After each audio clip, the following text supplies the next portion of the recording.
the industry first to launch the new Actros, we are doing a live stream drive day.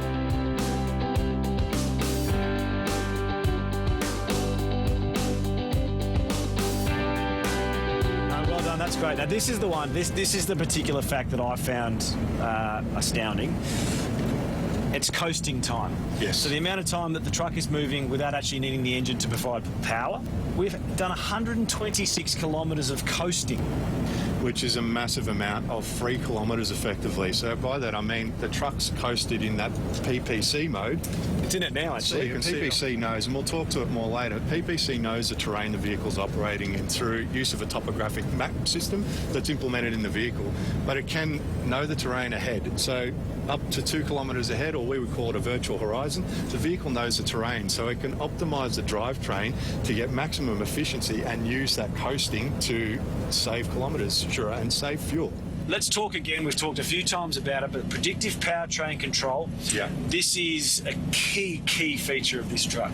Yeah, absolutely, and it's, again, built on that topographic mapping. So we've mapped a certain amount of the road network with that map system. So it doesn't cover every single road, but it covers what we call our major A and B roads in Australia at this point. Right. It will be iteratively updated, and this can come into its own in these type of environments as it's where there's undulating terrain, as we said before. So again, because the vehicle knows the road it's on, it knows how to get the best efficiency and get those 3 kilometres that we spoke about before, Shira, by optimising the drivetrain or selecting a gear down or whatever it might be to be able to get up a hill in a bit more effective. It's evolved. So we've had functions in the vehicle before called eco-roll, where we use the coasting, undulating coasting of the vehicle to get those 3 kilometres as well. But predictive powertrain control takes it up a level by actually knowing that road terrain.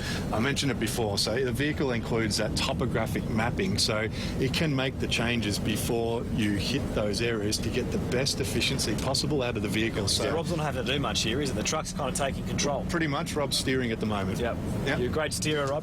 There are some great questions coming in, so we appreciate it. Quite a lot of questions, Andrew, about the fuel efficiency and the way the telematics report that, particularly with the predictive powertrain control. Can you talk? So we look at the total fuel consumption for the trip, but we can also say when the fuel's really good, we can usually tie that also to some areas of opportunity with how much idle time is achieved through PPC, or when how much cruise control time is on, which also shows us the truck's doing most of the work for most of the time to drive it in its economical bands. And we can see when that's on or off to determine the fuel consumption. And we'd always recommend as well, when we're out in the highway stretches, that get into cruise control as soon as you can, because the truck's going to do most of the work for you to keep you in that zone. Other than making some interruptions from time to time where needed, the truck will get you the most economical result for the most part of it. So we can identify that according to the routes and say from this trip, from this location A to B, if we have cruise control time of this amount, we should improve our fuel consumption.